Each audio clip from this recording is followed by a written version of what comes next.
दल खालसा ਵੱਲੋਂ 25 जनवरी ਨੂੰ श्री ਅੰਮ੍ਰਿਤਸਰ ਵਿਖੇ ਕੱਢਿਆ ਜਾਵੇਗਾ ਰੈਫਰੈਂਡਮ ਮਾਰਚ।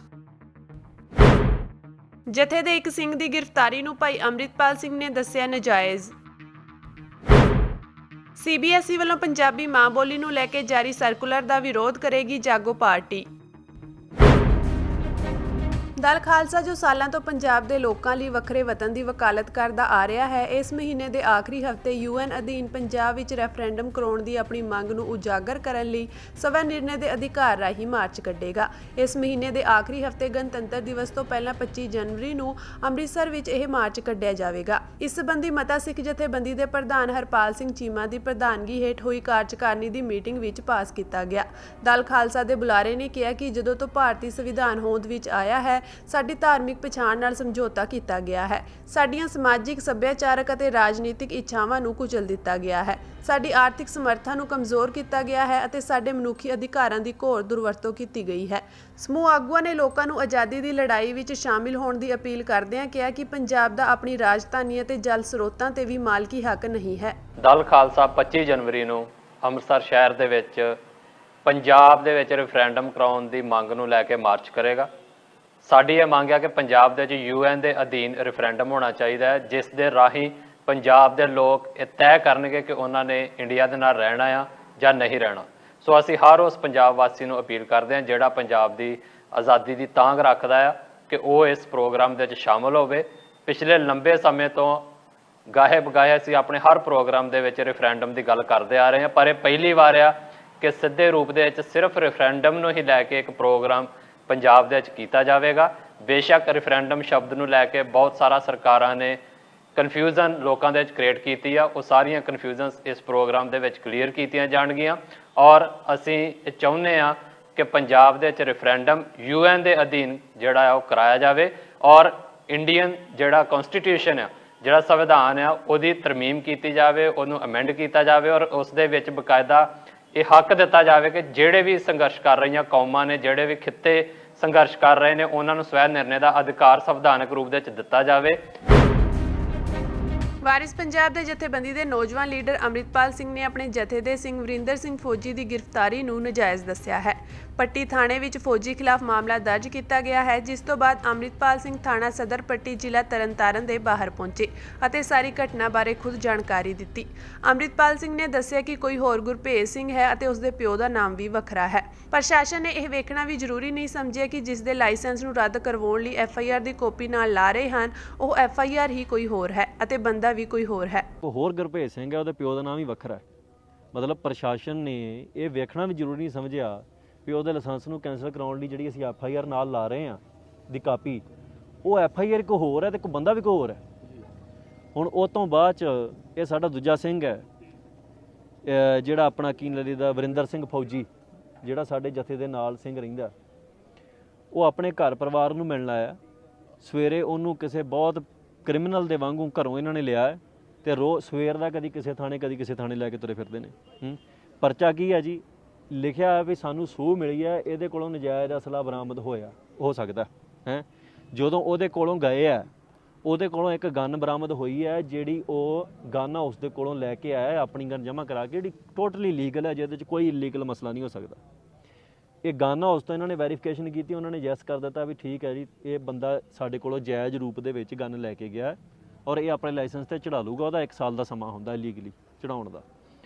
ਉਹਦੀ ਵੈਰੀਫਿਕੇਸ਼ਨ ਤੋਂ ਬਾਅਦ 'ਚ ਵੀ ਇਹਨੂੰ ਕੋਰਟ 'ਚ ਪੇਸ਼ ਕੀਤਾ ਔਰ ਉੱਥੇ ਇਹਦਾ ਰਿਮਾਂਡ ਵੀ ਮੰਗਣ ਦੀ ਕੋਸ਼ਿਸ਼ ਕੀਤੀ, ਜਿਹੜਾ ਨਹੀਂ ਮਿਲਿਆ। ਵਕੀਲ ਹੋ ਗਏ, ਚਲੋ ਹੋ ਗਿਆ। ਪਰ ਮੇਰਾ ਸਵਾਲ ਇਹ ਹਕੂਮਤ ਨੂੰ ਇਹ ਹੈ ਅੱਜ ਦੇ ਮੌਕੇ ਦੇ ਉੱਤੇ ਵੀ ਆਪਾਂ ਕਿਹੜੇ ਰਾਹ 'ਤੇ ਤੁਰਨਾ ਚਾਹੁੰਦੇ। ਜੇ ਤਾਂ ਸਾਨੂੰ ਦੱਸ ਦਿਓ ਵੀ ਜਿਨ੍ਹਾਂ ਨਾਲ ਸਾਡਾ ਮੱਥਾ ਲੱਗਾ, ਅਸੀਂ ਨਸ਼ੇ ਦੇ ਖਿਲਾਫ ਪ੍ਰਚਾਰ ਸ਼ੁਰੂ ਕੀਤਾ ਹੈ। ਤੁਸੀਂ ਮੀਡੀਆ ਵਾਲੇ ਜਾਣਦੇ ਜੋ ਵੀ ਇੱਥੇ ਇਹੋ ਜਿਹੇ ਬੰਦੇ ਬੈਠੇ ਆ ਜਿਹੜੇ ਕਰੋੜਾਂ ਅਰਬਾਂ ਰੁਪਏ ਦਾ ਨਸ਼ਾ ਦਿਹਾੜੀ 'ਚ ਵੇਚਦੇ ਨੇ। ਉਹ ਸਾਡੀ ਜਾਨ ਦੇ ਵੈਰੀ ਬਣ ਗਏ। ਉਹਨਾਂ ਬੰਦਿਆਂ ਨੇ 100 ਤਰੀਕਿਆਂ ਨਾਲ ਸਾਨੂੰ ਮਾਰਨ ਦੀ ਕੋਸ਼ਿਸ਼ ਕਰਨੀ। ਅਸੀਂ ਮੌਤ ਤੋਂ ਡਰਦੇ ਨਹੀਂ, ਪਰ ਸਵਾਲ ਇਹ ਹੈ ਵੀ ਆਪਣੀ ਰਾਖੀ ਅਸੀਂ ਆਪ ਕਰਨੀ ਹੈ। ਜਿਹੜੇ ਸਾਡੇ ਕੋਲ ਸਿੰਘ ਨੇ ਅਸਲਿਆਂ ਵਾਲੇ, ਜਿਹੜੇ ਸਾਡੇ ਅੰਗ ਰੱਖਿਆ ਨੇ ਬਾਡੀਗਾਰਡ ਨੇ, ਉਹਨਾਂ ਨੂੰ ਕੱਲੇ ਕੱਲੇ ਨੂੰ ਪਰਚੇ 'ਚ ਉਲਝਾਉਣਾ ਤੇ ਬਾਅਦ 'ਚ ਉਹਨਾਂ ਨੂੰ ਗ੍ਰਿਫਤਾਰ ਕਰਨਾ ਘਰ ਗਿਆ ਨੂੰ, ਇਹ ਕੀਸ ਨਾ ਦੇ ਰਿਹਾ ਵੀ ਤੁਸੀਂ ਨਸ਼ੇ ਵਾਲਿਆਂ ਦੇ ਹੱਕ 'ਚ ਭੁਗਤ ਰਹੇ ਜੋ ਤੇ ਜਿਹੜੇ ਨਸ਼ਾ ਬੰਦ ਕਰਾਉਣ ਤੁਰੇ ਉਹਨਾਂ ਦੇ ਖਿਲਾਫ ਭੁਗਤ ਰਹੇ ਜੋ। ਤੁਸੀਂ ਜਿਹੜੇ ਅੰਮ੍ਰਿਤ ਛਕਾ ਰਹੇ ਨੇ ਉਹਨਾਂ ਦੇ ਖਿਲਾਫ ਭੁਗਤਣਾ ਚਾਹੁੰਦੇ ਜੋ। ਸੋ ਹਕੂਮਤ ਨੂੰ ਤੇ ਇਹ ਇੱਕ ਕਿਸਮ ਦੀ ਮੇਰੀ ਤਾੜਨਾ ਵੀ ਹੈ ਵੀ ਭਾਈ ਜੇ ਤੁਹਾਨੂੰ ਲੱਗਦਾ ਵੀ ਸਾਡੇ ਜਥੇ ਦਾ ਕੋਈ ਸਿੰਘ ਹੈ ਉਹਦੇ ਨਾਲ ਕੋਈ ਗੱਲਬਾਤ ਕਰਨੀ ਹੈ, ਜਦੋਂ ਜਥੇ 'ਚ ਹੁੰਦਾ ਉਦੋਂ ਆ ਜਾਇਆ ਕਰੋ। ਜਾਂ ਤੇ ਪੁਲਿਸ ਅਫਸਰ ਦੱਸਣ, CID ਇੰਟੈਲੀਜੈਂਸ ਡਿਪਾਰਟਮੈਂਟ ਦੱਸੇ ਵੀ ਅੱਜ ਤੱਕ ਇਹ ਸਾਡੇ ਕੋਲ ਆਏ ਹੋਣ ਤੇ ਅਸੀਂ ਇਹਨਾਂ ਨੂੰ ਕਿਹਾ ਹੋਵੇ ਵੀ ਨਹੀਂ ਜੀ ਅਸੀਂ ਤੁਹਾਨੂੰ ਕੁਛ ਦੱਸਣਾ ਨਹੀਂ। ਕੋਰੇ ਕਾਗਜ਼ ਵਾਂਗੂ ਟਰਾਂਸਪੇਰੈਂਸੀ ਇੰਨੀ ਰੱਖੀ ਹੈ, ਪਾਰਦਰਸ਼ਤਾ, ਵੀ ਜੋ ਕਰ ਰਹੇ ਹਾਂ ਸਭ ਦੇ ਸਾਹਮਣੇ ਕਰ ਰਹੇ ਹਾਂ, ਕੋਈ ਲਗਾ ਕੇ ਨਹੀਂ ਕਰ ਰਹੇ। ਸੋ ਇਸ ਕਰਕੇ ਜੇ ਸਾਡੇ ਤੇ ਨਜਾਇਜ਼ ਅਸਲੇ ਪਾਉਣੇ ਆ, ਫਲਾਣ ਕਰਨਾ, ਢੀਂਗ ਕਰਨਾ, ਫਿਰ ਦੱਸ ਦੇਣਾ ਅਸੀਂ ਰੱਖੀ ਵੀ ਫਿਰੀਏ 2-4। ਐਵੇਂ ਥੋੜੀ ਝੂਠੇ ਪਰਚੇ ਪਾ ਵੀਡੀਓ ਵਾਇਰਲ ਹੋਈ ਸੀ, ਉਸ ਸੰਬੰਧ ਵਿੱਚ ਕੀ ਕਹਿਣਾ ਚਾਹੁੰਦੇ ਤੁਸੀਂ? ਦੇਖੋ ਵੀਡੀਓ ਵਾਇਰਲ ਹੋਈ ਹੈ, ਉਸ ਵੀਡੀਓ ਦੇ ਵਿੱਚ ਉਹਨੇ ਫਾਇਰ ਕੱਢੇ ਨੇ ਹੈ। ਹੁਣ ਘਰ ਦੇ ਵਿੱਚ ਆਪਣੀ ਛੱਤ ਤੇ ਖਲੋ ਕੇ ਫਾਇਰ ਕਰਨਾ ਕੋਈ ਗੁਨਾਹ ਵਾਲੀ ਗੱਲ ਹੈ? ਚਲੋ ਉਹਦਾ ਪਰਚਾ ਕਰਨਾ ਕੋਈ 327 ਦਾ ਬਣਦਾ, ਨਾਲ ਜਿਹੜਾ ਆਰਮਜ਼ ਐਕਟ ਲਾਇਆ ਉਹ ਕਾਹਤੋਂ ਲਾਤਾ? ਨਾਲ ਇਹ ਖਬਰ ਬਣਾਉਣੀ ਵੀ ਉਹ ਸਾਨੂੰ ਕਿਸੇ ਨੇ ਸੂਹ ਦਿੱਤੀ ਹੈ, ਕਿਸੇ ਮੁਖਬਰ ਨੇ। ਹੁਣ ਅਸੀਂ ਤੇ ਇਹ ਵੀ ਕਹਿੰਦੇ ਵੀ ਸਾਨੂੰ ਵੀ ਦੱਸੋ ਮੁਖਬਰ ਕਿਹੜਾ ਹੈ। ਇਹ ਕੰਮ ਉਹ ਨਹੀਂ ਸ਼ੁਰੂ ਹੋ ਗਿਆ ਜਿਹੜਾ ਪਹਿਲਾਂ ਕਰਦੇ ਹੁੰਦੇ ਸੀ ਵੀ ਫਲਾਣਾ ਮੁਖਬਰ ਕੋਈ ਟਾਊਟ ਬਣ ਕੇ ਪੁਲਿਸ ਦੇ ਝੂਠੀਆਂ ਖਬਰਾਂ ਦੇਣ ਨੂੰ, ਆਪਣੇ ਨਾਮ ਲੈਣ ਵਾਸਤੇ। ਤੇ ਸਿੰਘ ਨੂੰ ਸਵੇਰ ਦਾ ਕਦੀ ਕਿਸੇ ਥਾਣੇ ਕਦੀ ਮੇਰੀ ਸਿਹਤ ਠੀਕ ਨਹੀਂ ਸੀ, ਤੁਹਾਨੂੰ ਸਾਰਿਆਂ ਨੂੰ ਪਤਾ। ਮੈਂ ਸਾਰੇ ਪ੍ਰੋਗਰਾਮ ਆਪਣੇ ਕੈਂਸਲ ਕੀਤੇ ਸੀ, ਪਰ ਇਹ ਗੱਲ ਦਾ ਭੁਲੇਖਾ ਹਕੂਮਤ ਆਪਣੇ ਮਨ ਚੋਂ ਕੱਢ ਦੇ ਵੀ ਜੇ ਸਾਡੇ ਸਿੰਘਾਂ ਨੂੰ ਪਰੇਸ਼ਾਨ ਕਰਨਾ ਹੈ, ਸਾਡੇ ਲਈ ਜਥੇ ਦੇ ਸਿੰਘ ਸਾਡੀ ਆਪਣੀ ਜਾਨ ਤੋਂ ਪਿਆਰੇ ਆ। ਸੋ ਜੇ ਕਿਸੇ ਨੂੰ ਤੰਗ ਪਰੇਸ਼ਾਨ ਕਰਨਾ ਸਾਨੂੰ ਦੱਸ ਕੇ ਕਰੇ। ਫਿਰ ਵਾਰਿਸ ਪੰਜਾਬ ਦੇ ਜਥੇਬੰਦੀ ਦੇ ਇੱਕ ਸਿੰਘ ਵਰਿੰਦਰ ਸਿੰਘ ਫੌਜੀ ਦੀ ਗ੍ਰਿਫਤਾਰੀ ਨੂੰ ਨਜਾਇਜ਼ ਦੱਸਦਿਆਂ ਨੌਜਵਾਨ ਆਗੂ ਲੱਖਾ ਸਿਧਾਣਾ ਨੇ ਲੋਕਾਂ ਨੂੰ ਇਸ ਖਿਲਾਫ ਆਵਾਜ਼ ਉਠਾਉਣ ਲਈ ਕਿਹਾ ਹੈ। ਉਹਨਾਂ ਸਰਕਾਰ ਤੇ ਵਰਦਿਆਂ ਕਿਹਾ ਕਿ ਸਰਕਾਰਾਂ ਨਸ਼ੇ ਨੂੰ ਖਤਮ ਕਰਨ ਵਾਲੇ ਨੌਜਵਾਨਾਂ ਨੂੰ ਜੇਲ੍ਹਾਂ ਵਿੱਚ ਬੰਦ ਕਰਵਾ ਦਿੰਦੀਆਂ ਹਨ ਤੇ ਨਸ਼ਿਆਂ ਦਾ ਕਾਰੋਬਾਰ ਕਰਨ ਵਾਲਿਆਂ ਨੂੰ ਸੁਰੱਖਿਆ ਦਿੰਦੀਆਂ ਹਨ। ਹੁਣ ਜੇ ਭਾਈ ਅਮਰਤਪਾਲ ਸਿੰਘ ਨੂੰ ਕੁਝ ਹੁੰਦਾ ਹੈ ਤਾਂ ਉਹਦੇ ਜ਼ਿੰਮੇਵਾਰ ਕੌਣ ਹੋਣਗੇ? ਇਹੀ ਲੋਕ ਨੇ। ਫਿਰ ਮੁੜ ਕੇ ਦੂਜੇ ਲੋਟ ਹੋ ਜਾਂਦੇ, ਸਾਨੂੰ ਤਾਂ ਪਤਾ ਨਹੀਂ ਸੀ। ਹੁਣ ਕੀ ਇਹ ਗੱਲ ਦਾ ਪੰਜਾਬ ਦੇ ਮੁੱਖ ਮੰਤਰੀ ਨੂੰ ਨਹੀਂ ਪਤਾ? ਕੀ ਪੰਜਾਬ ਦੇ DGP ਨੂੰ ਨਹੀਂ ਪਤਾ ਕਿ ਤੁਸੀਂ ਬਿਨਾਂ ਗੱਲ ਤੋਂ ਬੰਦੇ ਨੂੰ ਚੱਕ ਕੇ ਥਾਣੇ 'ਚ ਸੱਟ ਰਹੇ ਹੋ, ਕੋਈ ਸ਼ੱਕ ਦੇ ਆਧਾਰ ਦੇ ਉੱਤੇ, ਜਾਂ ਲਾਇਸੈਂਸ ਰੱਦ ਕਰ ਰਹੇ ਹੋ? ਇੱਥੇ ਕ੍ਰਿਮੀਨਲ ਤੋਂ ਕ੍ਰਿਮੀਨਲ ਬੰਦਿਆਂ ਦੇ ਲਾਇਸੈਂਸ ਬਣੇ ਹੋਏ ਨੇ, ਕਿਸੇ ਨੇ ਕੋਈ ਰੱਦ ਨਹੀਂ ਕੀਤਾ। ਪਰ ਉਹਨਾਂ ਦੇ ਉੱਤੇ ਕੋਈ ਇਹੋ ਜਿਹੇ ਮੁਕੱਦਮੇ ਵੀ ਦਰਜ ਨਹੀਂ ਹੈਗੇ। ਇੱਕ ਨੂੰ ਚੱਕ ਕੇ ਲੈ ਗਏ, ਦੂਜੇ ਲਾਇਸੈਂਸ ਰੱਦ ਕਰਕੇ ਫੜਨ ਦੀ ਤਿਆਰੀ ਹੈ। ਜਿੰਨੇ ਨੌਜਵਾਨ ਨਾਲ ਚੱਲਦੇ ਆ ਭਾਈ ਅਮਰਤਪਾਲ ਸਿੰਘ ਦੇ, ਸਾਰਿਆਂ ਨੂੰ ਚੱਕਣ ਦੀ ਤਿਆਰੀ ਹੈ। ਸੋ ਪੰਜਾਬ ਦੇ ਲੋਕੋ, ਜੇ ਤਾਂ ਆਹੀ ਕੁਛ ਅਸੀਂ ਕਰਨਾ, ਰਜਾਈਆਂ 'ਚ ਬੈਠਿਆਂ ਨੇ ਵੀ ਠੰਡ ਬਹੁਤ ਆ ਬਾਹਰ ਕਿੱਥੇ ਜਾਵਾਂਗੇ, ਕੱਲਾ ਟਿੱਪਣੀ ਕਰਕੇ ਛੱਡ ਦੇਣਾ, ਫਿਰ ਤਾਂ ਇੱਥੇ ਸਰਕਾਰ ਵੀ ਸਮਝੀ ਬੈਠੀ ਹੈ ਚਾਲ ਨੂੰ ਕਿ ਲੋਕ ਕੱਲੇ ਫੇਸਬੁੱਕਾਂ ਤੇ ਰੌਲਾ ਪਾਉਣ ਵਾਲੇ ਆ, ਟਿੱਪਣੀਆਂ ਕਰਨ ਵਾਲੇ ਆ, ਕੋਈ ਆ ਕੇ ਨਾਲ ਬੰਦਾ ਮੈਦਾਨ 'ਚ ਖੜਨ ਵਾਲਾ ਨਹੀਂ। ਫਿਰ ਤਾਂ ਇੱਥੇ ਆਹੀ ਕੁਛ ਹੋਣਾ। ਜਿਹੜੇ ਬੰਦੇ ਵੀ ਸਾਡੇ ਲਈ ਬੋਲਣਗੇ, ਸਾਡੀ ਗੱਲ ਕਰਨਗੇ, ਸਾਡੇ ਹੱਕਾਂ ਦੀ ਗੱਲ ਕਰਨਗੇ, ਸਾਡੇ ਆਉਣ ਵਾਲੇ ਭਵਿੱਖ ਨੂੰ ਬਚਾਉਣ ਦੀ ਗੱਲ ਕਰਨਗੇ, ਉਹਨਾਂ ਬੰਦਿਆਂ ਦੇ ਨਾਲ ਫਿਰ ਇਹੀ ਵਾਪਰਨਾ। ਸੋ ਹੁਣ ਮੈਂ ਅਪੀਲ ਕਰਦਾ, ਇਕੱਲੇ ਫੇਸਬੁੱਕਾਂ ਤੇ ਨਹੀਂ, ਜੇ ਇਹ ਬੰਦੇ ਨਹੀਂ ਛੱਡਦੀ ਪੁਲਿਸ, ਜਿਹੜਾ ਫੌਜੀ ਮੁੰਡਾ ਫੜਿਆ, ਜਾਂ ਜੇ ਇਹਨਾਂ ਦੇ ਨਾਲ ਦਿਆਂ ਨੂੰ ਭਾਈ ਅਮਰਤਪਾਲ ਸਿੰਘ ਦਿਆਂ ਨੂੰ ਲਾਇਸੈਂਸ ਰੱਦ ਕਰਦੇ ਆ ਜਾਂ ਫੜ ਕੇ ਅੰਦਰ ਕਰਦੇ ਆ, ਤਾਂ ਉਦੋਂ ਬਾਅਦ ਜਿਹੜੀ ਵੀ ਇਹਨਾਂ ਦੀ ਜਥੇਬੰਦੀ ਆ, ਜਿਹੜੀ ਵੀ ਕਾਲ ਦੇਊਗੀ, ਸੱਦਾ ਦੇਊਗੀ, ਹਰ ਬੰਦੇ ਨੂੰ ਉੱਥੇ ਨਾਲ ਖੜਨਾ ਚਾਹੀਦਾ। ਸ਼੍ਰੋਮਣੀ ਗੁਰਦੁਆਰਾ ਪ੍ਰਬੰਧਕ ਕਮੇਟੀ ਦੇ ਪ੍ਰਧਾਨ ਐਡਵੋਕੇਟ ਹਰਜਿੰਦਰ ਸਿੰਘ ਧਾਮੀ ਤੇ ਹੋਏ ਹਮਲੇ ਨੂੰ ਲੈ ਕੇ ਜਿੱਥੇ ਅਕਾਲੀ ਦਲ ਅਤੇ ਹੋਰ ਜਥੇਬੰਦੀਆਂ ਨੇ ਆਪਣੇ ਪ੍ਰਤੀਕਰਮ ਦਿੱਤੇ ਹਨ, ਉੱਥੇ ਹੀ ਹੁਣ ਦਲ ਖਾਲਸਾ ਨੇ ਵੀ ਇਸ ਘਟਨਾ ਦੀ ਨਿਖੇਧੀ ਕੀਤੀ ਹੈ। ਉਹਨਾਂ ਕਿਹਾ ਕਿ ਇਹ ਸਮਾਂ ਸਿੱਖਾਂ ਨੂੰ ਇਕਜੁੱਟ ਹੋ ਕੇ ਆਪਣੇ ਹੱਕ ਲੈਣ ਅਤੇ ਬੰਦੀ ਸਿੰਘਾਂ ਨੂੰ ਰਿਹਾ ਕਰਾਉਣ ਦਾ ਹੈ। ਇਸ ਲਈ ਸਾਨੂੰ ਆਪਸ 'ਚ ਲੜਨ ਦੀ ਥਾਂ ਮਿਲ ਕੇ ਸੰਘਰਸ਼ ਕਰਨਾ ਚਾਹੀਦਾ ਹੈ। ਇਹ ਕੋਈ ਤਰੀਕਾ ਨਹੀਂ ਹੈ ਕਿ ਇਸ ਤਰੀਕੇ ਦੇ ਨਾਲ ਸੰਸਥਾਵਾਂ ਦੇ ਮੁਖੀਆਂ ਨੂੰ ਡੀਲ ਕੀਤਾ ਜਾਵੇ, ਨਜਿੱਠਿਆ ਜਾਵੇ। 2006 ਦੇ ਵਿੱਚ ਕੱਥੂ ਨੰਗਲ ਦੇ ਵਿੱਚ ਮਾਨ ਸਾਹਿਬ ਨਾਲ ਵੀ ਇਸੇ ਤਰ੍ਹਾਂ ਹੀ ਕੀਤਾ ਗਿਆ ਸੀ। ਉਦੋਂ ਵੀ ਮੈਂ ਉੱਥੇ ਨਾਲ ਸੀ, ਮੈਂ ਅੱਖੀ ਦੇਖੀ ਆ ਉਹ ਸੀਨ। ਔਰ ਅਸੀਂ ਉਸ ਦਿਨ ਤੋਂ ਲੈ ਕੇ ਅੱਜ ਤੱਕ ਇਹ ਕਹਿੰਦੇ ਪਏ ਹਾਂ ਕਿ ਜਿਹੜਾ ਇੱਕ ਕਲਚਰ ਹੈ ਨਾ ਆਪਸ ਵਿੱਚ ਆਗੂਆਂ ਦੇ ਪੱਗਾਂ ਨੂੰ ਪੈਣਾ, ਉਹਨਾਂ ਦੇ ਹੱਥੀ ਪੈਣਾ, ਉਹਨਾਂ ਨੂੰ ਮਾਰਨ ਤੱਕ ਪੈਣਾ, ਇਹ ਜਿਹੜਾ ਕਲਚਰ ਹੈ ਇਹ ਸਿੱਖ ਕਲਚਰ ਨਹੀਂ ਹੈ, ਇਹ ਅਸਿੱਖ ਕਲਚਰ ਹੈ। ਐੜਾ ਲਾ ਦਿਓ ਸਿੱਖ ਦੇ ਅੱਗੇ, ਅਸਿੱਖ ਕਲਚਰ ਹੈ। ਉਦੋਂ ਵੀ ਅਸਿੱਖ ਕਲਚਰ ਸੀ, ਕੱਲ ਵੀ ਅਸਿੱਖ ਕਲਚਰ ਹੈ। ਉਦੋਂ ਵੀ ਗਲਤ ਸੀ, ਕੱਲ ਵੀ ਗਲਤ ਹੈ। ਨਾ ਉਦੋਂ ਕਰਨ ਵਾਲੇ ਠੀਕ ਸੀ, ਨਾ ਕੱਲ ਕਰਨ ਵਾਲੇ ਠੀਕ ਨੇ। ਔਰ ਇਹ ਕੌਜ਼ ਨੂੰ ਡੈਮੇਜ ਕਰਦੀਆਂ ਗੱਲਾਂ, ਇਹ ਕੌਜ਼ ਨੂੰ ਹੈਲਪ ਨਹੀਂ ਕਰਦੀਆਂ ਜਿਸ ਕੌਜ਼ ਲਈ ਤੁਸੀਂ ਮੋਰਚੇ ਲਾਏ ਹੁੰਦੇ ਨੇ। ਸੋ ਇਹ ਨਹੀਂ ਹੋਣਾ ਚਾਹੀਦਾ ਸੀ। ਮੇਰੀ ਪ੍ਰਬੰਧਕਾਂ ਨੂੰ ਅਪੀਲ ਹੈ, ਉਹ ਆਪਣੇ ਬਾਹਰ ਇੱਕ ਬਹੁਤ ਵੱਡਾ ਬੋਰਡ ਲਾ ਦੇਣ। ਜਿਨ੍ਹਾਂ ਨੂੰ ਉਹ ਪਸੰਦ ਨਹੀਂ ਕਰਦੇ ਜਾਂ ਜਿਨ੍ਹਾਂ ਨੂੰ ਉਹ ਨਹੀਂ ਚਾਹੁੰਦੇ ਕਿ ਉੱਥੇ ਆਉਣ, ਉਹ ਲਿਖ ਕੇ ਲਾ ਦੇਣ, ਭਾਈ ਫਲਾਣਾ ਫਲਾਣਾ ਫਲਾਣਾ ਧਿਰ ਫਲਾਣਾ ਫਲਾਣਾ ਬੰਦਾ ਇੱਥੇ ਨਾ ਆਵੇ। ਜੇ ਕੋਈ ਆਏਗਾ ਤਾਂ ਆਪਣੀ ਇੱਜ਼ਤ ਦਾ ਆਪ ਜ਼ਿੰਮੇਵਾਰ ਹੋਏ। ਸਿੰਧੀ ਸਿੱਖਾਂ ਦੇ ਘਰੋਂ ਸ੍ਰੀ ਗੁਰੂ ਗ੍ਰੰਥ ਸਾਹਿਬ ਜੀ ਦੇ ਪ੍ਰਕਾਸ਼ ਨੂੰ ਚੁਕਵਾਏ ਜਾਣ ਤੇ ਐਸਜੀਪੀਸੀ ਨੇ ਫੈਸਲਾ ਲੈਂਦਿਆਂ ਐਲਾਨ ਕੀਤਾ ਹੈ ਕਿ ਉਹਨਾਂ ਸਿੰਧੀ ਪਰਿਵਾਰਾਂ ਨੂੰ ਸਰੂਪ ਵਾਪਿਸ ਮੋੜੇ ਜਾਣਗੇ ਅਤੇ ਸਿੰਧੀ ਸਿੱਖਾਂ ਨੂੰ ਰਹਿਤ ਮਰਿਆਦਾ ਸਿਖਾਈ ਜਾਵੇਗੀ। ਐਸਜੀਪੀਸੀ ਦੇ ਬੁਲਾਰੇ ਭਾਈ ਜਸਪਾਲ ਸਿੰਘ ਨੇ ਜਥੇਬੰਦੀ ਦੀ ਇਸ ਕਾਰਵਾਈ ਦੀ ਨਿਖੇਧੀ ਕੀਤੀ ਅਤੇ ਕਿਹਾ ਕਿ ਸਿੰਧੀ ਪਰਿਵਾਰਾਂ ਨੂੰ ਰਹਿਤ ਮਰਿਆਦਾ ਬਾਰੇ ਬੋਲ ਕੇ ਪਹਿਲਾਂ ਸਮਝਾਉਣਾ ਚਾਹੀਦਾ ਸੀ, ਨਾ ਕਿ ਉਹਨਾਂ ਦੀਆਂ ਭਾਵਨਾਵਾਂ ਨੂੰ ਠੇਸ ਪਹੁੰਚਾਉਣੀ ਚਾਹੀਦੀ ਸੀ। ਦੱਸਣਯੋਗ ਹੈ ਕਿ ਪਿਛਲੇ ਦਿਨੀ ਇੱਕ ਜਥੇਬੰਦੀ ਨੇ ਸਿੰਧੀ ਸਮਾਜ ਦੇ ਪਰਿਵਾਰਾਂ ਦੇ ਘਰੋਂ ਸ੍ਰੀ ਗੁਰੂ ਗ੍ਰੰਥ ਸਾਹਿਬ ਜੀ ਦੇ ਪ੍ਰਕਾਸ਼ ਨੂੰ ਚੁਕਵਾ ਕੇ ਗੁਰੂ ਘਰਾਂ ਨੂੰ ਸੌਂਪ ਦਿੱਤਾ ਸੀ ਤੇ ਕਿਹਾ ਸੀ ਕਿ ਸਿੰਧੀ ਸਮਾਜ ਵੱਲੋਂ ਸ੍ਰੀ ਗੁਰੂ ਗ੍ਰੰਥ ਸਾਹਿਬ ਜੀ ਦੀ ਹਜ਼ੂਰੀ ਵਿੱਚ ਪਖੰਡ ਕੀਤੇ ਜਾਂਦੇ ਹਨ। ਇਸ ਮਸਲੇ ਵਾਸਤੇ ਹੁਣ ਅੱਜ ਸ਼ਾਮ ਨੂੰ 4 ਵਜੇ ਤਖਤ ਸ੍ਰੀ ਦਮਦਮਾ ਸਾਹਿਬ ਤਲਵੰਡੀ ਸਾਬੋ ਜਥੇਦਾਰ ਸ੍ਰੀ ਅਕਾਲ ਤਖਤ ਸਾਹਿਬ ਜੀ ਨਾਲ ਸਿੰਧੀ ਪਰਿਵਾਰਾਂ ਦੇ ਜਾਂ ਕੁਝ ਸਿੱਖ ਆਗੂ ਉੱਥੇ ਦਮਦਮਾ ਸਾਹਿਬ ਮੀਟਿੰਗ ਕਰ ਰਹੇ ਹਨ। ਇਹ ਸਾਰੇ ਮਸਲੇ ਬਾਰੇ ਜਾਣਕਾਰੀ ਵੀ ਦੇਣਗੇ ਤੇ ਅਗਾਂਹ ਵਾਸਤੇ ਸਲਾਹ ਮਸ਼ਵਰਾ ਵੀ ਕਰਨਗੇ ਤਾਂ ਕਿ ਇਹੋ ਜਿਹਾ ਮਸਲਾ ਦੁਬਾਰਾ ਨਾ ਉਪਜੇ, ਕਿਉਂਕਿ ਸਤਿਕਾਰ ਕਮੇਟੀਆਂ ਨੂੰ ਜਥੇਦਾਰ ਅਕਾਲ ਤਖਤ ਸਾਹਿਬ ਵੱਲੋਂ ਪਹਿਲਾਂ ਤੋਂ ਹੀ ਰੋਕ ਲਗਾਈ ਗਈ ਹੈ ਕਿ ਸਿੱਧੇ ਤੌਰ ਤੇ ਇਹ ਕਾਰਵਾਈ ਨਹੀਂ ਕਰ ਸਕਦੇ। ਜੇ ਕੋਈ ਮਰਜ਼ਾਦੇ ਲੰਘਣਾ ਹੈ, ਇਹ ਸ਼੍ਰੋਮਣੀ ਕਮੇਟੀ, ਧਰਮ ਪ੍ਰਚਾਰ ਕਮੇਟੀ ਜਾਂ ਅਕਾਲ ਤਖਤ ਧਿਆਨ ਵਿੱਚ ਸੰਗਤਾਂ ਲਿਆਉਣ, ਉੱਥੇ ਜਾ ਕੇ ਬੜੇ ਪ੍ਰੇਮ ਨਾਲ ਘਰਾਂ ਵਾਲਿਆਂ ਨੂੰ ਜਾਂ ਮੰਦਰਾਂ ਵਾਲਿਆਂ ਨੂੰ ਜਾ ਕੇ ਸਮਝਾਇਆ ਜਾਵੇ ਕਿ ਮਰਜ਼ਾਦਾ ਗੁਰੂ ਗ੍ਰੰਥ ਸਾਹਿਬ ਦੀ ਇਸ ਤਰ੍ਹਾਂ ਹੈ, ਮਰਜ਼ਾਦਾ ਵੀ ਲਾਗੂ ਕਰਾਉਣੀ ਹੈ ਤੇ ਇਹਨਾਂ ਨੂੰ ਨਾਲ ਜੋੜ ਕੇ ਵੀ ਰੱਖਣਾ ਹੈ। ਅਕਾਲ ਤਖਤ ਸਾਹਿਬ ਜੀ ਦਾ ਵਿਸ਼ੇਸ਼ ਉਪਰਾਲਾ ਹੈ ਤੇ ਜਥੇਦਾਰ ਸਾਹਿਬ ਜੀ ਨੇ ਵਿਸ਼ੇਸ਼ ਤੌਰ ਤੇ ਅੱਜ ਮੀਟਿੰਗ ਜਿਹੜੀ ਰੱਖੀ ਆ, ਉੱਥੇ ਸਿੱਖ ਪਰਿਵਾਰ ਪ੍ਰਬੰਧਕ ਆ ਸ਼ਾਮ ਨੂੰ 4 ਵਜੇ ਇਸ ਮਸਲੇ ਤੇ ਮੀਟਿੰਗ ਕਰ ਰਹੇ ਹਨ ਤੇ ਉਹਨਾਂ ਤੋਂ ਬਾਅਦ ਹੀ ਜਥੇਦਾਰ ਸਾਹਿਬ ਅਗਲੀ ਰਣਨੀਤੀ ਦਾ ਐਲਾਨ ਕਰਨਗੇ। ਭਾਈ ਸਾਹਿਬ, ਇੱਕ ਮੈਨੂੰ ਹੋਰ ਗੱਲ ਦੱਸੋ, ਇਸ ਮਾਮਲੇ 'ਚ ਜੋ ਕੋਈ ਤੁਹਾਡੇ ਇਦਾਂ ਦੀ ਗੱਲ ਕੋਈ ਧਿਆਨ ਵਿੱਚ ਆਈ ਹੈ ਕਿ ਜਿਹੜੀ ਸਿੰਧੀ ਪਰਿਵਾਰ ਉਹਨਾਂ ਨੂੰ ਇਹ ਜਿਹੜੇ ਸਰੂਪ ਹੈਗੇ ਆ ਉਹ ਵਾਪਸ ਕਰਨ ਵਾਸਤੇ ਕਿਸੇ ਨੇ ਉਕਸਾਇਆ ਹੋਵੇ ਜਾਂ ਉਹਨਾਂ ਦੇ ਆਪਣੇ ਆਪ ਇਦਾਂ ਦਾ ਫੈਸਲਾ ਸੀਗਾ? ਇੱਕ ਸਾਡੇ ਕੋਲ ਆਡੀਓ ਰਿਕਾਰਡਿੰਗ ਸਾਹਮਣੇ ਆਉਂਦੀ ਆ, ਉਹਦੇ ਵਿੱਚ ਇੰਜ ਲੱਗ ਰਿਹਾ ਕਿ ਉਹਨਾਂ ਨੂੰ ਕੋਈ ਜਬਰੀ ਕਿਹਾ ਜਾ ਰਿਹਾ ਤੁਸੀਂ ਸਾਨੂੰ ਜਲਦੀ ਲਿਖ ਕੇ ਦਿਓ ਸਰੂਪ ਵਾਪਸ ਕਰ ਦਈਏ। ਅਜੇ ਉਹ ਆਡੀਓ ਦੀ ਵੈਰੀਫਾਈ ਕਰਨਾ ਹੈ, ਲੇਕਿਨ ਉਹਦੇ ਵਿੱਚ ਸਾਨੂੰ ਲੱਗ ਰਿਹਾ ਕਿ ਕੁਛ ਜਾਂ ਉਹਨਾਂ ਨੂੰ ਉਕਸਾਇਆ ਜਾ ਰਿਹਾ ਕਿ ਤੁਸੀਂ ਜੇ ਤੁਹਾਨੂੰ ਸਿੱਖ ਤੁਹਾਡਾ ਸਤਿਕਾਰ ਨਹੀਂ ਕਰ ਰਹੇ ਤੇ ਤੁਸੀਂ ਤੁਰੰਤ ਸਰੂਪ ਸਾਰੇ ਵਾਪਸ ਕਰ ਦਿਓ। ਇਹ ਕੁਝ ਗੱਲਾਂ ਸਾਹਮਣੇ ਆਉਣ ਦੀ ਸੰਭਾਵਨਾ ਹੈ। ਤਾਂ ਆਪ ਜੀ ਦੇਖ ਸਕਦੇ ਹੋ ਕਿ ਜੋ ਭਾਈ ਜਸਪਾਲ ਸਿੰਘ ਨੇ ਸਾਨੂੰ ਇਸ ਮਸਲੇ ਬਾਰੇ ਦੱਸਿਆ ਹੈਗਾ ਕਿ ਇਸ ਸਮੇਂ ਇੰਦੌਰ ਵਿਖੇ ਤੇ ਸਿੰਧੀ ਸਮਾਜ ਤੇ ਸਿੱਖਾਂ ਦੇ ਵਿਚਕਾਰ ਜਿਹੜਾ ਇੱਕ ਬਹੁਤ ਹੀ ਸ਼ਾਂਤੀਪੂਰਨ ਮਾਹੌਲ ਹੈਗਾ। ਅੱਜ ਉਹਨਾਂ ਦਾ ਇੱਕ ਵਫਦ ਵੀ ਇੰਦੌਰ ਤੋਂ ਵਿਸ਼ੇਸ਼ ਜਥੇਦਾਰ ਸ੍ਰੀ ਅਕਾਲ ਤਖਤ ਸਾਹਿਬ ਨੂੰ ਮਿਲਣ ਤਲਵੰਡੀ ਸਾਬੋ ਤੱਕ ਸ੍ਰੀ ਦਮਦਮਾ ਸਾਹਿਬ ਵਿਖੇ ਆ ਰਹੇ ਨੇ। ਤੇ ਉਸ ਤੋਂ ਇਲਾਵਾ ਸਾਡੀ ਇੱਕ ਬੇਨਤੀ ਹੈਗੀ ਹੈ ਕਿ ਸੰਗਤ ਨੂੰ ਕੋਈ ਵੀ ਕਿਸੇ ਤਰ੍ਹਾਂ ਦੀ ਜਿਹੜੀ ਸੋਸ਼ਲ ਮੀਡੀਆ ਉੱਤੇ ਕੋਈ ਝੂਠੀਆਂ ਅਫਵਾਹਾਂ ਜਾਂ ਕੋਈ ਵਿਸ਼ੇਸ਼ਕਰ ਜਿਹੜੇ ਸਪੈਸ਼ਲ ਕੋਈ ਇੱਦਾਂ ਦੇ ਅਨਸਰ ਹੈਗੇ ਆ ਸੋਸ਼ਲ ਮੀਡੀਆ 'ਤੇ ਜਿਹੜੇ ਜਾਣਬੁੱਝ ਕੇ ਇੱਦਾਂ ਦੇ ਮਾਹੌਲ ਨੂੰ ਇੱਕ ਤਣਾਅਪੂਰਨ ਸਥਿਤੀ ਵਿੱਚ ਬਣਾਉਣ ਦੀ ਕੋਸ਼ਿਸ਼ ਕਰਦੇ ਆ, ਉਹਨਾਂ ਤੋਂ ਸੰਗਤ ਸੁਚੇਤ ਰਹੇ। ਜੋ ਵੀ ਕੋਈ ਇਸ ਪੰਚ ਅਧਿਕਾਰਤ ਜਾਣਕਾਰੀ ਹੈਗੀ ਆ ਉਹ ਸ਼੍ਰੋਮਣੀ ਗੁਰਦੁਆਰਾ ਪ੍ਰਬੰਧਕ ਕਮੇਟੀ ਜਾਂ ਸ੍ਰੀ ਅਕਾਲ ਤਖਤ ਸਾਹਿਬ ਵੱਲੋਂ ਆਪਣੇ ਵੱਖ-ਵੱਖ ਮਾਧਿਅਮਾਂ ਰਾਹੀਂ, ਭਾਵੇਂ ਉਹ ਮੀਡੀਆ ਰਾਹੀਂ ਜਾਂ ਸੋਸ਼ਲ ਮੀਡੀਆ ਰਾਹੀਂ ਜਾਂ ਆਪਣੀ ਵੈਬਸਾਈਟਾਂ ਰਾਹੀਂ, ਜਿਵੇਂ ਵੀ ਉਹ ਸੰਗਤ ਤੱਕ ਪੁੱਜਦਾ ਕੀਤੀ ਜਾਊਗੀ। ਉਸ ਤੋਂ ਇਲਾਵਾ ਸੰਗਤ ਨੂੰ ਇੱਕ ਹੱਥ ਜੋੜ ਕੇ ਇਹੀ ਬੇਨਤੀ ਹੈ ਕਿ ਕਿਸੇ ਵੀ ਤਰ੍ਹਾਂ ਦੀ ਝੂਠੀਆਂ ਅਫਵਾਹਾਂ ਤੋਂ, ਇਹਨਾਂ ਮਸਲਿਆਂ ਦੇ ਵਿੱਚ ਉਹਨਾਂ ਤੋਂ ਬਚ ਕੇ ਸੁਚੇਤ ਰਹਿਣਾ ਤੇ ਉਹਨਾਂ ਤੇ ਬਿਲਕੁਲ ਭਰੋਸਾ ਨਹੀਂ ਕਰਨਾ। ਵਾਹਿਗੁਰੂ ਜੀ ਕਾ ਖਾਲਸਾ, ਵਾਹਿਗੁਰੂ ਜੀ ਫਤਿਹ। ਜੀਰਾ ਮੋਰਚੇ ਵੱਲੋਂ ਇੱਕ ਪ੍ਰੈਸ ਕਾਨਫਰੰਸ ਕੀਤੀ ਗਈ, ਜਿਸ ਵਿੱਚ ਉਹਨਾਂ ਨੇ ਕਿਹਾ ਕਿ ਜਦੋਂ ਤੱਕ ਲਿਖਤੀ ਰੂਪ ਵਿੱਚ ਸਰਕਾਰ ਉਹਨਾਂ ਨੂੰ ਨਹੀਂ ਦਿੰਦੀ ਉਦੋਂ ਤੱਕ ਧਰਨਾ ਜਾਰੀ ਰਹੇਗਾ।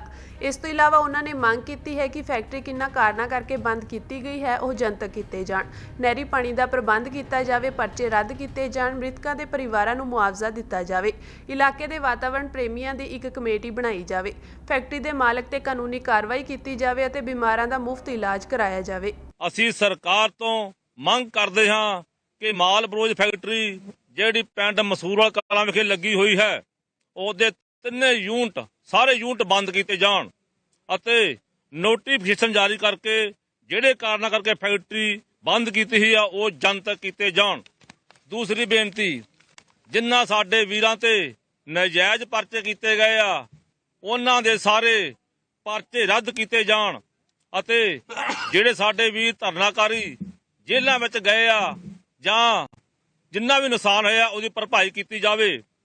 ਧਰਨਾਕਾਰੀਆਂ ਦੀਆਂ ਜ਼ਮੀਨਾਂ ਜਿਹੜੀਆਂ ਇਹਨਾਂ ਨੇ ਸਾਡੀਆਂ ਫਰਦਾਂ ਹਾਈ ਕੋਰਟ ਦਿੱਤੀਆਂ ਹੋਈਆਂ ਹਨ ਉਹ ਸਾਨੂੰ ਵਾਪਸ ਕੀਤੀਆਂ ਜਾਣ। ਅਤੇ ਫੈਕਟਰੀ ਦੇ ਪ੍ਰਦੂਸ਼ਣ ਕਾਰਨ ਜਿੰਨੇ ਲੋਕਾਂ ਦੀ ਮੌਤ ਹੋਈ ਹੈ ਉਹਨਾਂ ਨੂੰ ਯੋਗ ਮੁਆਵਜ਼ਾ ਦਿੱਤਾ ਜਾਵੇ। ਕੁਝ ਵਾਤਾਵਰਣ ਮਾਹਰਾਂ ਤੇ ਇਲਾਕੇ ਦੇ ਮੈਂਬਰਾਂ ਦੀ ਇੱਕ ਸੰਯੁਕਤ ਕਮੇਟੀ ਬਣਾਈ ਜਾਵੇ, ਕਿਉਂਕਿ ਜਿਸ ਕਾਰਨ ਕਰਕੇ ਪਾਣੀ ਖਰਾਬ ਹੋਇਆ ਹੈ ਜਾਂ ਇਹ ਪਾਣੀ ਦੇ ਨਾਲ ਪੀੜਤ ਲੋਕਾਂ ਦੇ ਵਿਸ਼ੇਸ਼ ਕਾਰਡ ਬਣਾਏ ਜਾਣ, ਕਿਉਂਕਿ ਉਹ ਜਿੱਥੋਂ ਮਰਜ਼ੀ ਜਾ ਕੇ ਇਲਾਜ ਮੁਫਤ ਕਰਵਾ ਸਕਣ। ਇਲਾਕੇ ਭਰ ਦੇ ਪਿੰਡਾਂ ਦੇ ਲੋਕਾਂ ਨੂੰ ਪੀਣ ਯੋਗ ਪਾਣੀ ਮੁਹੱਈਆ ਕਰਾਇਆ ਜਾਵੇ। ਇਸ ਫੈਕਟਰੀ ਦੇ ਨਾਲ ਜਿੰਨਾ ਵੀ ਸਾਡਾ ਪਾਣੀ ਖਰਾਬ ਹੋਇਆ ਹੈ ਉਹ ਸਾਡੇ ਫਸਲਾਂ ਵਾਸਤੇ ਬਹੁਤ ਘਾਤਕ ਹੈ। ਇਸ ਵਾਸਤੇ ਨਹਿਰੀ ਪਾਣੀ ਦਾ ਵੀ ਇੱਕ ਪ੍ਰਬੰਧ ਕੀਤਾ ਜਾਵੇ ਅਤੇ ਪ੍ਰਦੂਸ਼ਣ ਫੈਲਾਉਣ ਦੇ ਕਾਰਨ ਫੈਕਟਰੀ ਦੇ ਮਾਲਕ ਵਿਰੁੱਧ ਕਾਨੂੰਨੀ ਕਾਰਵਾਈ ਕੀਤੀ ਜਾਵੇ। ਫੈਕਟਰੀ ਵਿੱਚ ਜੋ ਮਜ਼ਦੂਰ 6 ਮਹੀਨੇ ਪਹਿਲਾਂ ਕੰਮ ਕਰ ਰਹੇ ਆ ਉਹਨਾਂ ਨੂੰ 5 ਲੱਖ ਅਤੇ ਜੋ 6 ਮਹੀਨੇ ਬਾਅਦ ਕੰਮ ਕਰ ਰਹੇ ਆ ਉਹਨਾਂ ਨੂੰ ਘੱਟੋ ਘੱਟ 3 ਲੱਖ ਮੁਆਵਜ਼ਾ ਦਿੱਤਾ ਜਾਵੇ ਅਤੇ ਫੈਕਟਰੀ ਦੇ ਮਾਲਕ ਅਤੇ ਅਹੁਦੇ ਮੈਨੇਜਰ ਖਿਲਾਫ ਮੈਨੇਜਮੈਂਟ ਖਿਲਾਫ ਪ੍ਰਦੂਸ਼ਣ ਫੈਲਾਉਣ ਦੇ ਪਰਚੇ ਦਰਜ ਕੀਤੇ ਜਾਣ। ਪਾਣੀ ਵਿੱਚ ਜ਼ਹਿਰ ਮਿਲਾ ਕੇ ਜਿਹੜੇ ਕਤਲ ਹੋਏ ਆ IPC ਧਾਰਾ 307 ਫੈਕਟਰੀ ਦੇ ਸਬੂਤ ਮਿਟਾਉਣ ਦੇ ਜੁਰਮ, IPC ਧਾਰਾ 201 ਪਾਣੀ ਦੇ ਕਾਨੂੰਨ 1974 ਦੀ ਧਾਰਾ 2443 ਨਾਲ ਅਤੇ ਗੈਰ ਕਾਨੂੰਨੀ ਮਾਈਨਿੰਗ ਦਾ ਪਰਚਾ ਵੀ ਫੈਕਟਰੀ ਦੇ ਉੱਪਰ ਬਣਦਾ ਹੈ। ਮਾਲ ਬਰੋਜ ਫੈਕਟਰੀ ਦੀ ਜ਼ਮੀਨ ਜਿਸ ਵਿੱਚ ਇਲਾਕੇ ਨੂੰ ਸਹੂਲਤ ਦੇਣ ਲਈ ਕੋਈ ਵੱਡਾ ਹਸਪਤਾਲ ਖੋਲ੍ਹਿਆ ਜਾਵੇ ਅਤੇ ਮਾਲ ਬਰੋਜ ਫੈਕਟਰੀ ਦੇ ਖਾਤਿਆਂ ਨੂੰ ਸੀਲ ਕੀਤਾ ਜਾਵੇ ਅਤੇ ਇਹਨਾਂ ਸਾਰੀਆਂ ਮੰਗਾਂ ਦਾ ਅੱਜ ਸਾਡੇ ਇੱਥੇ ਆਗੂਆਂ ਨੇ ਬਹਿ ਕੇ ਵਿਚਾਰ ਕੀਤੀ ਹੈ। ਇਹ ਸਾਡੇ ਸਾਂਝੇ ਤੌਰ ਤੇ ਜੋ ਸਾਡੀਆਂ ਮੰਗਾਂ ਹੈ ਇਹ ਸਰਕਾਰ ਤੱਕ ਪਹੁੰਚ ਕੀਤੀਆਂ ਜਾਣ। CBSE ਵੱਲੋਂ ਬੱਚਿਆਂ ਕੋਲੋਂ ਮਾਂ ਬੋਲੀ ਪੰਜਾਬੀ ਪੜ੍ਹਨ ਦਾ ਹੱਕ ਖੋਹਣ ਤੇ ਜਾਗੋ ਪਾਰਟੀ ਨੇ ਇਸ ਸਰਕੂਲਰ ਦਾ ਵਿਰੋਧ ਕਰਨ ਦਾ ਫੈਸਲਾ ਕੀਤਾ ਹੈ। ਜਿੱਥੇ ਦੇਸ਼ਾਂ ਵਿਦੇਸ਼ਾਂ ਵਿੱਚ ਪੰਜਾਬੀ ਮਾਂ ਬੋਲੀ ਨੂੰ ਪੜ੍ਹਨ ਲਈ ਕਾਨੂੰਨ ਬਣ ਰਹੇ ਹਨ, ਉੱਥੇ ਭਾਰਤ ਵਿੱਚ CBSE ਵੱਲੋਂ 6ਵੀਂ ਤੋਂ 12ਵੀਂ ਜਮਾਤ ਦੇ ਬੱਚਿਆਂ ਕੋਲੋਂ 6ਵੇਂ ਵਿਸ਼ੇ ਵਜੋਂ ਮਾਂ ਬੋਲੀ ਪੜ੍ਹਨ ਦਾ ਅਧਿਕਾਰ ਖੋਹਣ ਦੇ ਸਰਕੂਲਰ ਜਾਰੀ ਕੀਤੇ ਗਏ ਹਨ। ਜਾਗੋ ਪਾਰਟੀ ਪ੍ਰਧਾਨ ਮਨਜੀਤ ਸਿੰਘ ਜੀਕੇ ਨੇ ਐਲਾਨ ਕੀਤਾ ਹੈ ਕਿ ਜਾਗੋ ਪਾਰਟੀ ਬਾਕੀ ਖੇਤਰੀ ਭਾਸ਼ਾਵਾਂ ਦੇ ਮਾਹਰਾਂ ਨੂੰ ਨਾਲ ਲੈ ਕੇ CBSE ਦੇ ਇਸ ਫੈਸਲੇ ਦਾ ਵਿਰੋਧ ਆਰੰਭ ਕਰੇਗੀ। 2 ਜਨਵਰੀ ਨੂੰ ਇੱਕ CBSE ਨੇ ਨੋਟੀਫਿਕੇਸ਼ਨ ਕੱਢਿਆ। ਇਸ ਨੋਟੀਫਿਕੇਸ਼ਨ ਦੇ ਹਿਸਾਬ ਨਾਲ ਬਹੁਤ ਵੱਡਾ ਨੁਕਸਾਨ ਜਿਹੜਾ ਹੈ ਉਹ ਰੀਜਨਲ ਲੈਂਗੁਏਜਸ ਦਾ ਹੋ ਰਿਹਾ ਹੈ। ਅੱਗੇ ਤੁਹਾਨੂੰ ਯਾਦ ਹੈ ਕਿ ਦਿੱਲੀ ਗਵਰਨਮੈਂਟ ਨੇ ਰੀਜਨਲ ਲੈਂਗੁਏਜਸ ਨੂੰ 8ਵੀਂ ਕਲਾਸ ਤੋਂ ਇੱਕ ਫਾਰਮੂਲਾ ਕੱਢਿਆ ਸੀਗਾ ਜਿਹਦੇ 'ਚ ਵੋਕੇਸ਼ਨਲ ਸਟੱਡੀਜ਼ ਨੂੰ 6 ਸਬਜੈਕਟ ਕਰ ਲਿਆ ਸੀਗਾ। CBSE ਨੇ ਉਹੀ ਚੀਜ਼ ਕੀਤੀ ਔਰ ਉਦੋਂ ਅਸੀਂ ਲੜੇ ਸੀ, ਸਾਡੇ ਨਾਲ ਉਰਦੂ ਵਾਲੇ, ਸਾਡੇ ਨਾਲ ਸੰਸਕ੍ਰਿਤ ਵਾਲੇ, ਸਾਡੇ ਨਾਲ ਦੂਜੀ ਲੈਂਗੁਏਜਸ ਵਾਲੇ ਜਿਹੜੇ ਲੋਕ ਸੀਗੇ ਉਹ ਸਾਰੇ ਸਾਡੇ ਨਾਲ ਸੰਸਕ੍ਰਿਤ ਵਾਲੇ ਲੜੇ ਸਨ ਔਰ ਅਸੀਂ ਉਹ ਦਿੱਲੀ ਸਰਕਾਰ ਦਾ ਫੈਸਲਾ ਵਾਪਸ ਕਰਾਇਆ ਸੀਗਾ। ਮੈਂ ਸਮਝਦਾ ਕਿ CBSE ਨੇ ਜਿਹੜਾ ਦਿੱਲੀ ਸਰਕਾਰ ਨੇ 8ਵੀਂ ਤੋਂ ਕੀਤਾ ਸੀ ਉਸ ਨੂੰ ਹੁਣ मैं दोबारा आखदा कि मैं हिंदी च बोल रहा, उसको 6ठी क्लास से CBSE ने 6ठी क्लास से उसको लागू कर दिया है और जो 6th ऑप्शन है 5 सब्जेक्ट्स के बाद जो 6th ऑप्शन है उसको वोकेशनल स्टडीज़ कर दिया है और साथ में क्या किया है कि जो वोकेशनल स्टडीज़ हैं वो बेस्ट ऑफ 5 में काउंट होंगी। इसका मतलब हो गया कि जो रीजनल लैंग्वेजेस है उनको 7वें नंबर पे ले गए। जब आप 7वें नंबर पे ले जाते हैं तो इसका मतलब है कि उसको कौन बच्चा लेगा वो आगे, क्योंकि उसको काउंट भी नहीं किया जा रहा, जैसे 6 सब्जेक्ट को काउंट किया जाएगा वोकेशनल को, इसको नहीं काउंट किया जाएगा। सेकेंडली एक 3 लैंग्वेजेस फार्मूला था जिसमें हिंदी, इंग्लिश और एक रीजनल लैंग्वेज, वो उर्दू हो, वो पंजाबी हो, वो संस्कृत हो, वो बंगला हो, वो उड़िया हो, वो लैंग्वेजेस का फार्मूला एक दिल्ली में लागू होता था। उस फार्मूले को भी इन्होंने ख़त्म कर दिया है और इसका नुकसान क्या होगा? इसका नुकसान ये होगा कि जितने स्कूल, कॉलेजेस, यूनिवर्सिटी में ये रीजनल लैंग्वेजेस के जितने फैकल्टीज़ हैं ये सारे इनका जो वहाँ पे ज़रूरत ख़त्म हो जाएगी तो बच्चा पढ़ेगा क्यों, बच्चा लेगा क्यों? मैं समझता हूँ कि बहुत बड़ा नुकसान होने जा रहा है रीजनल लैंग्वेजेस का और इसकी लड़ाई हमेशा हमने पंजाबी लैंग्वेज के लिए लड़ी और जब पंजाबी के लिए लड़ते हैं तो सारी लैंग्वेजेस के जो रिप्रेजेंटेटिव हैं वो हमारे साथ आते हैं। हमें एक बारी फिर से ये लड़ाई लड़नी पड़ेगी कि जिन्होंने रीजनल लैंग्वेजेस को जैसे मैं पंजाबी की बात करता हूँ, संस्कृत वाले आते हैं, उर्दू वाले आते हैं, बंगला वाले आते हैं। ये सारी लैंग्वेजेस को एक किस्म से इररेलेवेंट कर दिया है। कोई बच्चा ये लैंग्वेज लेगा नहीं। मैं समझता हूँ कि हमारी धरोहर, हमारा इतिहास, हमारा कल्चर जो लैंग्वेजेस के करके जीता है वो ख़त्म होगा, और ये लैंग्वेजेस ना पढ़ने से मैं समझता हूँ कि भारत की जो धरोहर है उसको भी बहुत बड़ा नुकसान लगेगा। और इसलिए इस लड़ाई को हम फिर से लड़ेंगे, CBSE के खिलाफ लड़ेंगे। लैंग्वेजेस की इंपॉर्टेंस को नहीं खत्म होने देंगे। ਪਟਿਆਲਾ ਤੋਂ ਸੰਸਦ ਮੈਂਬਰ ਪਰਨੀਤ ਕੌਰ ਦੇ ਭਾਜਪਾ 'ਚ ਸ਼ਾਮਿਲ ਹੋਣ ਦੀ ਚਰਚਾ ਛਿੜ ਗਈ ਹੈ। ਮਿਲੀ ਜਾਣਕਾਰੀ ਅਨੁਸਾਰ ਪਰਨੀਤ ਕੌਰ ਜਲਦੀ ਹੀ ਭਾਜਪਾ 'ਚ ਸ਼ਾਮਿਲ ਹੋ ਸਕਦੇ ਹਨ। ਦੱਸਿਆ ਜਾ ਰਿਹਾ ਹੈ ਕਿ ਇਸ ਦੇ ਲਈ ਉਹ ਕੇਂਦਰੀ ਗ੍ਰਹਿ ਮੰਤਰੀ ਅਮਿਤ ਸ਼ਾਹ ਅਤੇ ਹੋਰ ਸੀਨੀਅਰ ਆਗੂਆਂ ਨਾਲ ਮੁਲਾਕਾਤ ਤੋਂ ਬਾਅਦ ਭਾਜਪਾ 'ਚ ਸ਼ਾਮਿਲ ਹੋ ਸਕਦੇ ਹਨ। ਪਹਿਲਾਂ ਮੰਨਿਆ ਜਾ ਰਿਹਾ ਸੀ ਕਿ ਅਮਿਤ ਸ਼ਾਹ ਦੀ ਪਟਿਆਲਾ 'ਚ ਰੈਲੀ ਦੌਰਾਨ ਪਰਨੀਤ ਕੌਰ ਨੇ ਭਾਜਪਾ 'ਚ ਸ਼ਾਮਿਲ ਹੋਣਾ ਸੀ, ਪਰ ਹੁਣ ਅਮਿਤ ਸ਼ਾਹ ਦਾ ਕੋਈ ਜ਼ਰੂਰੀ ਰੁਝੇਵਾਂ ਹੋਣ ਕਾਰਨ 29 ਜਨਵਰੀ ਨੂੰ ਉਹਨਾਂ ਦੀ ਪਟਿਆਲਾ 'ਚ ਹੋਣ ਵਾਲੀ ਰੈਲੀ ਨੂੰ ਮੁਲਤਵੀ ਕਰ ਦਿੱਤਾ ਗਿਆ ਹੈ। ਦਿੱਲੀ ਸਿੱਖ ਗੁਰਦੁਆਰਾ ਪ੍ਰਬੰਧਕ ਕਮੇਟੀ ਦੇ ਪ੍ਰਧਾਨ ਸਰਦਾਰ ਹਰਮੀਤ ਸਿੰਘ ਕਾਲਕਾ ਨੇ ਅਕਾਲੀ ਆਗੂ ਪਰਮਜੀਤ ਸਿੰਘ ਸਰਨਾ ਵੱਲੋਂ ਦਿੱਲੀ ਕਮੇਟੀ ਦਾ ਪ੍ਰਧਾਨ ਹੁੰਦਿਆਂ ਕੋਈ ਵੀ ਭ੍ਰਿਸ਼ਟਾਚਾਰ ਨਾ ਕੀਤੇ ਜਾਣ ਦੇ ਦਾਅਵੇ ਦਾ ਮਖੌਲ ਉਡਾਉਂਦਿਆਂ ਕਿਹਾ ਕਿ ਉਹ ਆਪਣੇ ਵੱਲੋਂ ਕੀਤੇ ਭ੍ਰਿਸ਼ਟਾਚਾਰ ਅਤੇ ਗੁਰੂ ਘਰ ਦੀ ਜਾਇਦਾਦ ਦੀ ਲੁੱਟ ਦੇ ਵੇਰਵੇ ਆਪਣੇ ਸਾਥੀ ਕੁਲਦੀਪ ਸਿੰਘ ਭੋਗਲ ਅਤੇ ਮਨਜੀਤ ਸਿੰਘ ਜੀਕੇ ਤੋਂ ਪ੍ਰਾਪਤ ਕਰ ਸਕਦੇ ਹਨ, ਕਿਉਂਕਿ ਸਰਦਾਰ ਕੁਲਦੀਪ ਸਿੰਘ ਭੋਗਲ ਨੇ ਹੀ ਸਰਨਾ ਖਿਲਾਫ ਸਨਰਾਈਜ਼ ਕਲੋਨੀ ਦੇ ਮਾਮਲੇ ਵਿੱਚ ਧਾਰਾ 420 ਦੀ FIR ਦਰਜ ਕਰਵਾਈ ਸੀ ਤੇ ਉਹਨਾਂ ਨੇ ਹੀ ਬਾਲਾ ਹਸਪਤਾਲ ਖੁਰਦ-ਬੁਰਦ ਕਰਨ ਲਈ ਸਰਨਾ ਵੱਲੋਂ ਆਪਣੇ ਪਰਿਵਾਰ ਦੇ ਨਾਂ ਤੇ ਟਰਸਟ ਬਣਾ ਕੇ ਗੁਰੂ ਘਰ ਦੀ ਜਾਇਦਾਦ ਹੜਪਣ ਦਾ ਕੇਸ ਦਾਇਰ ਕੀਤਾ ਸੀ। ਇੱਕ ਪ੍ਰੈਸ ਕਾਨਫਰੰਸ ਨੂੰ ਸੰਬੋਧਨ ਕਰਦਿਆਂ ਸਰਦਾਰ ਹਰਮੀਤ ਸਿੰਘ ਕਾਲਕਾ ਨੇ ਕਿਹਾ ਕਿ ਇੱਥੇ ਹੀ ਬਸ ਨਹੀਂ ਬਲਕਿ ਉਹਨਾਂ ਦੇ ਨਵੇਂ ਬਣੇ ਸਾਥੀ ਮਨਜੀਤ ਸਿੰਘ ਜੀਕੇ ਨੇ ਪ੍ਰਧਾਨ ਹੁੰਦਿਆਂ ਦਾਅਵਾ ਕੀਤਾ ਸੀ ਕਿ ਗੁਰਦੁਆਰਾ ਰਕਾਬਗੰਜ ਸਾਹਿਬ ਕੰਪਲੈਕਸ ਵਿੱਚੋਂ ਪਟਵਾਈ ਗਈ ਮਿੱਟੀ ਵਿੱਚੋਂ 1 ਕਰੋੜ 65 ਲੱਖ ਰੁਪਏ ਦੀ ਮਿੱਟੀ ਸਰਨਾ ਭਰਾਵਾਂ ਨੇ ਵੇਚ ਕੇ ਹੇਰਾਫੇਰੀ ਕੀਤੀ ਹੈ। ਸਰਨਾ ਦੇ ਪਰਿਵਾਰ ਦੇ ਨਸ਼ੇ ਦੇ ਕਾਰੋਬਾਰ ਵਿੱਚ ਸ਼ਾਮਿਲ ਹੋਣ ਦੇ ਦੋਸ਼ ਦੁਹਰਾਉਂਦਿਆਂ ਸਰਦਾਰ ਹਰਮੀਤ ਸਿੰਘ ਕਾਲਕਾ ਨੇ ਕਿਹਾ ਕਿ ਉਹਨਾਂ ਸ਼੍ਰੀ ਅਕਾਲ ਤਖਤ ਸਾਹਿਬ ਦੇ ਜਥੇਦਾਰ ਸਾਹਿਬ ਨੂੰ ਲਿਖਤੀ ਤੌਰ ਤੇ ਇਹ ਸ਼ਿਕਾਇਤ ਕੀਤੀ ਹੈ ਕਿ ਸਰਨਾ ਪਰਿਵਾਰ ਨਸ਼ੇ ਦੇ ਕਾਰੋਬਾਰ ਵਿੱਚ ਸ਼ਾਮਿਲ ਹਨ। ਉਹਨਾਂ ਨੇ ਇਸ ਮੌਕੇ ਸਰਕਾਰੀ ਦਸਤਾਵੇਜ਼ ਵੀ ਜਾਰੀ ਕੀਤੇ ਜਿਨ੍ਹਾਂ ਮੁਤਾਬਕ ਹਰਵਿੰਦਰ ਸਿੰਘ ਸਰਨਾ ਦਾ ਬੇਟਾ Prabhjeet Singh Sarna AD blossom corporation private limited ਦਾ ਡਾਇਰੈਕਟਰ ਹੈ ਤੇ ਇਸੇ ਕੰਪਨੀ ਨੂੰ ਦਿੱਲੀ ਸਰਕਾਰ ਨੇ ਸ਼ਰਾਬ ਦੇ ਠੇਕੇ ਦਿੱਤੇ ਹੋਏ ਹਨ। ਉਹਨਾਂ ਨੇ ਕਿਹਾ ਕਿ ਹੁਣ ਇਸ ਤੋਂ ਜਗ ਜ਼ਾਹਰ ਹੋ ਗਿਆ ਹੈ ਕਿ ਇਹ ਪਰਿਵਾਰ ਕਿਵੇਂ ਨਸ਼ੇ ਦੇ ਕਾਰੋਬਾਰ ਵਿੱਚ ਸ਼ਾਮਿਲ ਹੈ। ਸਰਨਾ ਵੱਲੋਂ ਪਾਕਿਸਤਾਨ ਤੋਂ ਆਉਣ ਵਾਲੇ ਸਰੂਪ ਰੋਕਣ ਲਈ ਦਿੱਤੇ ਬਿਆਨ ਦੀ ਨਿਖੇਧੀ ਕਰਦਿਆਂ ਸਰਦਾਰ ਹਰਮੀਤ ਸਿੰਘ ਕਾਲਕਾ ਨੇ ਕਿਹਾ ਕਿ ਸਰਨਾ ਭਰਾਵਾਂ ਨੇ ਗੁਰੂ ਘਰ ਨਾਲ ਧਰੋਹ ਕਮਾਇਆ ਹੈ ਤੇ ਗੁਰੂ ਘਰ ਦੇ ਦੋਖੀਆਂ ਦਾ ਸਾਥ ਸੰਗਤ ਕਦੇ ਨਹੀਂ ਦੇ ਸਕਦੀ ਤੇ ਇਸ ਬਾਰੇ ਸਰਨਾ ਦੇ ਦਾਅਵੇ ਹਾਸੋਹੀਣੇ ਹਨ।